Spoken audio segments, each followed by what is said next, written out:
नमस्कार। चलिए आज विकास जैन के एक्सपर्ट एनालिसिस के आधार पर HSBTE डिप्लोमा एडमिशन 2026 की पूरी प्रक्रिया को समझते हैं। ये एक तरह की स्टेप बाय स्टेप गाइड है जो इस पूरे सफर को आसान बनाने के लिए ही डिजाइन की गई है। हर साल हजारों स्टूडेंट्स डिप्लोमा एडमिशन की इस दौड़ में शामिल होते हैं, पर क्या कभी किसी ने सोचा है कि एक बहुत मामूली सी, एक छोटी सी लगने वाली चूक उसके कितने बड़े नतीजे हो सकते हैं? हाँ, नतीजा होता है एक पूरा साल बर्बाद। एडमिशन प्रोसेस में जरा सी भी गलती का मतलब हो सकता है एक कीमती अकादमिक साल का नुकसान, और ये किसी भी स्टूडेंट के लिए सच में एक बहुत बड़ा झटका है। तो सबसे पहले इसी उलझन को समझते हैं, देखते हैं कि आवेदकों को, मतलब जो स्टूडेंट्स अप्लाई करते हैं, उन्हें किन आम चुनौतियों का सामना करना पड़ता है।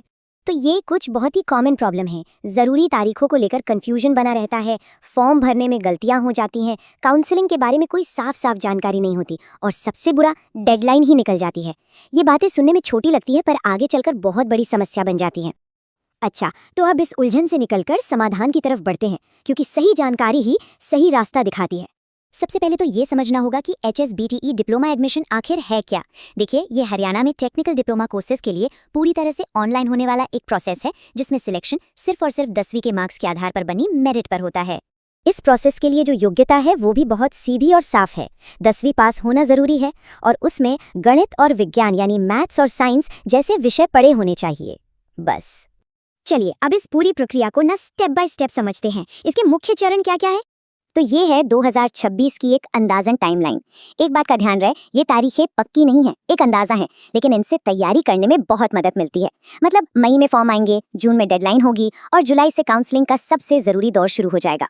ये पूरी ऑनलाइन आवेदन प्रक्रिया इन 5 आसान स्टेप्स में बटी हुई है।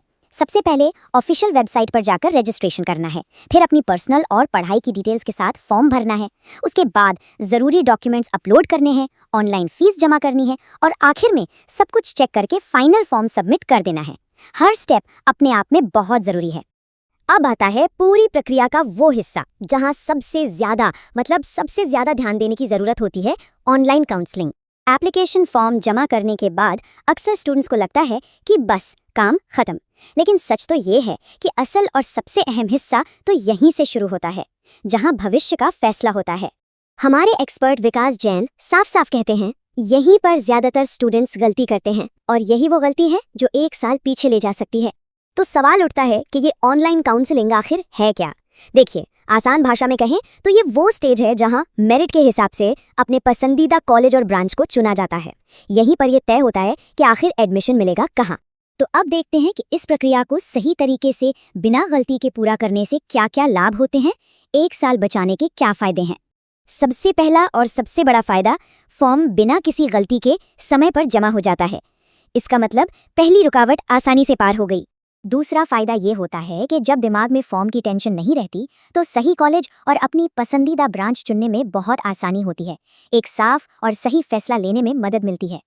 और इन दोनों चीज़ों का सीधा नतीजा ये होता है कि एक बेहतर, अपनी पसंद के कॉलेज में एडमिशन मिलने के चांस काफ़ी ज़्यादा बढ़ जाते हैं। और इन सबसे ऊपर जो सबसे कीमती चीज़ बचती है वो है पूरा एक अकादमिक साल, एक साल जो दोबारा कभी वापस नहीं आता। तो सफलता का मंत्र एकदम साफ है, सही समय पर सही जानकारी के साथ एक्शन लेना। बस यही एक चीज़ पूरा साल बचा सकती है। लेकिन यहाँ सफ़र खत्म नहीं होता। असली सवाल तो अब शुरू होता है। डिप्लोमा पूरा करने के बाद अगला कदम क्या होगा?